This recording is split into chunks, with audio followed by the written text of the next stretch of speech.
آپ کوئی ٹپس دینا چاہیں گے؟ جی بالکل، میرے خیال میں foundation is very very important, لیکن فاؤنڈیشن سے پہلے اسکن کو پریپ کرنا بہت ضروری ہے. اوکے. بیکاز گرمی میں اکثر یہ ہوتا ہے کہ ہم لوگ سویٹ کرتے ہیں، اوپن پورز ہوتے ہیں، اور خاص کر ہماری جو اسکن ہے ٹائپ جو ہم لوگوں کی ہے یوزلی براؤن اسکن جس کو ہم کہتے ہیں، اس میں بہت جلدی اوپن ہو جاتے ہیں ہمارے پورز، اور ہم لوگ اتنا خیال بھی نہیں کرتے. تو پراپر اسکن کو پریپ کرنا بہت امپورٹنٹ ہے. پور منیمائزنگ جو لوشنز ہوتے ہیں یا سیرمز ہوتے ہیں وہ یوز کرنا بہت امپورٹنٹ. بہت ساری پروڈکٹس میں یہ بہت اچھا انہوں نے پوائنٹ کیا ہے کہ بہت ساری پروڈکٹس میں پور منیمائزر، اور اسپیشلی تھوڑی سی بڑی عمر کی خواتین کے تھوڑے زیادہ اوپن ہوتے ہیں، اوپن پورز یعنی جو آپ کے مسام کہتے ہیں اردو میں، ٹین ایجرز کے بھی اکثر، بیکاز وہ اس کو اتنا زیادہ پوک کرتے ہیں اور پھر اس کے بعد اس کو پراپر کلوز نہیں کرتے، اسٹیم بھی لے لیتے ہیں یا اسکرب کر لیتے ہیں، تو اس کے بعد ماسک یوز نہیں کرتے ہیں. تو بہت ضروری ہے کہ آپ اپنی اسکن کو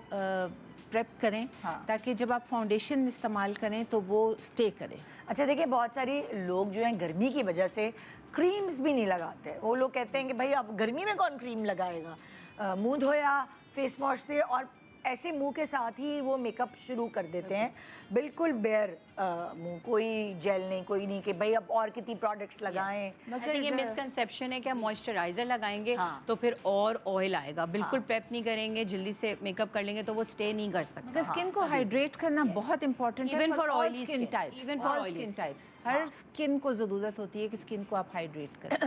تو یہ سب سے بہترین ٹپ تو یہ ہے کہ آپ نے فیس واش لگا کے سیدھا میک اپ نہیں شروع کر دینا، بلکہ اپنی اسکن کے حساب سے، اگر آپ کی آئلی اسکن ہے تو آپ نے جیل بیس موئسچرائزر جو بھی آپ کو سوٹ کرتا ہے، جو بھی موئسچرائزر ہے، اور سن بلاک بھی استعمال کریں.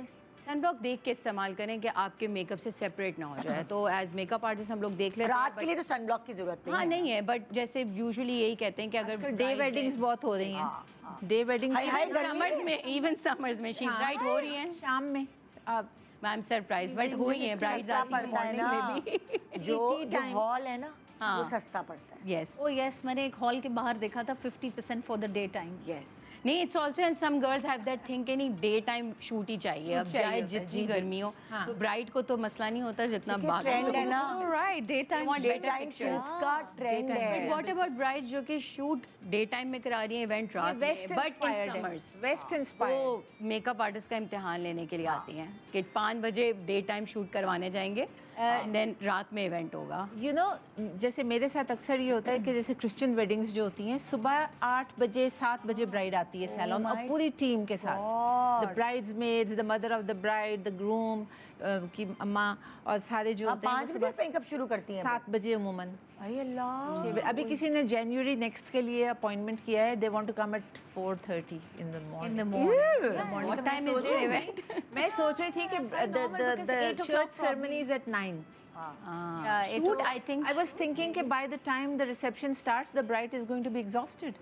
اچھا چلے وہ تو سردی ہے، یہاں تو گرمی کی وجہ سے آدھی جو ایگزرشن ہے آپ کی وہ گرمی کی وجہ سے ہو جاتی ہے. چاہے آپ اے سی میں بیٹھ رہے ہیں لیکن پھر بھی سیلون سے گاڑی تک کا سفر، پھر گاڑی سے ہال تک کا سفر، یا اگر فوٹو شوٹ ہو رہی ہے تو وہاں آپ کیا ہو سکتا ہے. اچھا اگر برائڈ یہ سفر طے کر رہی ہے، اگر ہم برائڈ سے شروع کرتے ہیں، کیا اس کے ساتھ ہو سکتا ہے اگر بہت ساری چیزوں کا خیال نہ رکھا؟ ٹریفک میں پھنس سکتی ہیں فرسٹ آف آل. نہیں میک اپ کی اور ہیئر کی بات obviously سب دیکھیں ساری چیزیں ہی ہوتی ہیں. آئی میک اپ خراب ہونا، ہاں لیشز اٹھ سکتی ہیں بہت، اگر پانی آ گیا آئل آ گیا لیشز اٹھ سکتی ہیں. اور بیس at the end of the day وہی مسئلہ ہوتا ہے کہ یہ پورا جو فیس ہے آپ کا اس کو کیسے آپ نے مینٹین رکھنا ہے، کیونکہ سویٹنگ ہوگی. اب ہم لوگ ان کو یہی گائیڈ کرتے ہیں. آج کل آئی تھنک بہت سارے ریویوز بھی آ رہے ہیں کہ میک اپ خراب ہو گیا make up, but I think آپ اتنا زیادہ ایکسپیکٹ نہیں کر سکتے ایک میک اپ آرٹسٹ سے کہ آپ کا بیس ہے، آپ اتنی گرمی میں شوٹ کروا رہے ہیں 5 بجے سن لائٹ میں، تو بیس خراب ہونے کا سب سے زیادہ. اچھا